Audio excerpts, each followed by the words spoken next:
News সত্যের পাশে সময়ের সুখবর নিয়ে এলো হামজা ফ্যাশন।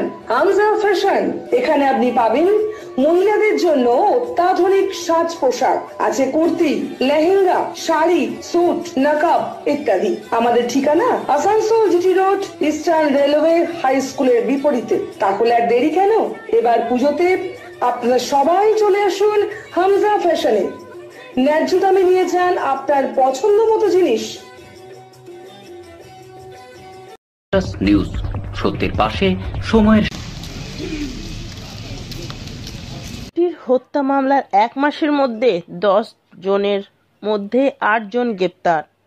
গত 29 আগস্ট কুলটি থানার রহমান পাড়ার জাবেদ বারিককে মোটরসাইকেল করে 2 যুবক এসে গুলি করাতে ঘটনাস্থলে জাবেদ বারিক মারা যায়।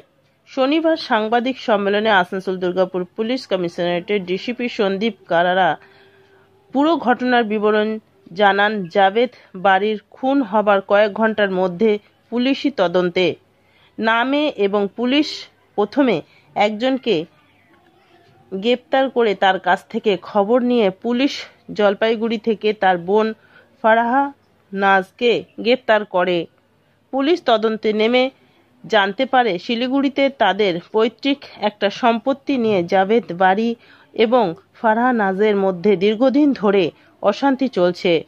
জাবেদ বাড়ি সেখানকার থানায় ফারাহা নাজের বিরুদ্ধে অভিযোগ করলে ফারাহা নাজ কয়েকদিন জেল হেফাজতে ছিল।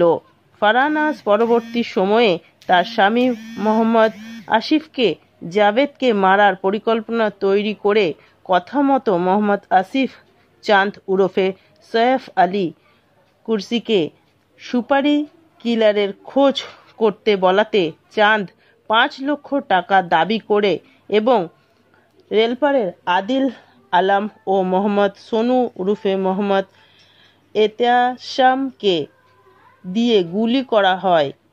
আদিল আলম গুলি চালায় এবং 1 সপ্তাহের রেকিতে এই খুন হয়েছে। আসিফ এবং জাবেদ কুরেশি পলাতক।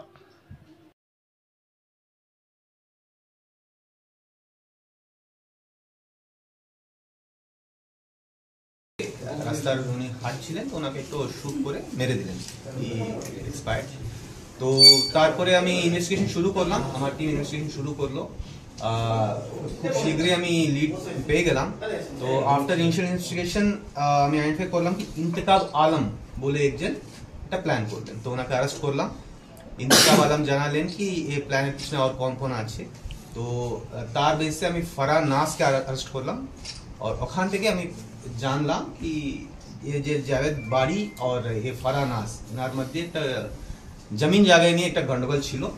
তো তার জন্য এটা ওনাকে মারলেন। নিউজ সত্যের পাশে সময়ের रानापुर स्थित प्रतिष्ठित अंग्रेजी माध्यम के आसनसोल नॉर्थ पॉइंट स्कूल में नर्सरी से क्लास 9वीं और 11वीं के लिए प्रवेश खुला है। ऑनलाइन नामांकन की भी सुविधा। स्कूल में सारी आधुनिक सुविधाएं उपलब्ध हैं। Air condition computer lab, air condition auditorium, swimming pool, पूरे स्कूल कैंपस में सीसीटीवी निगरानी, स्कूल ट्रांसपोर्ट की भी सुविधा। संपर्क करें Asansol north point school. Green Asansol, clean Asansol. আপনাদের শহর আসানসোলকে রাখুন সবুজ ও সতেজ আর থাকুন সুস্থ ও স্বাস্থ্যবান, কারণ হেলথ ইজ ওয়েলথ। शहर आपका अपना। নিউজ সত্যের পাশে সময়ের। তো মেইন প্ল্যানার্স ছিল ফারাহা নাজ, ওনার হাজব্যান্ড আসিফ और एक ছেলে বলে চাঁদ আলিয়াস সাইফ আলী কুরেশি।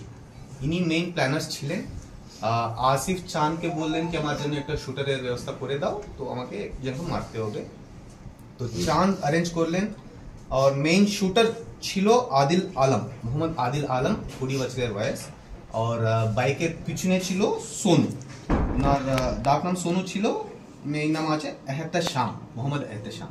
তো এই দুজন মিলিয়ে শুট আউট করলেন। টোটাল অ্যাকিউজ ছিলেন 10 জন। 10 জন মধ্যে আমি অলরেডি 8 জনকে অ্যারেস্ট করে নিলাম। যে গাড়ি ইউজ করলেন শুট আউট জন্য ওটা পেয়ে গেছে, যে ওয়েপন ইউজ করলেন গান ওটাও পাওয়া গেছে। অ্যান্ড মোটামুটি কেস সলভ হয়ে গেছে আমার কাছে। ওনার যখন উনি প্ল্যানিং করলেন ওটা সিসিটিভি ফুটেজও পেয়ে গেছি। আমি একটা কনফেশন স্টেটমেন্টও পেয়ে গেছি কি কোন করলেন কেন করলেন কত টাকা লেনদেন হলো সবকিছু আমি জেনে গেলাম। তো আমার টিমকে আমার আইসি নেমাতপুর, আইসি কুলটি, এসিপি কুলটি और सब ऑफिसर के আমি ধন্যবাদ জানাচ্ছি কি উইদিন মানে 2 সপ্তাহ মধ্যে এত সেন্সেশনাল শুটআউটকে আমার টিম একদম ক্লিয়ার করে দিল। কত টাকা নিয়োগ? নিউজ সত্যের পাশে সময়ের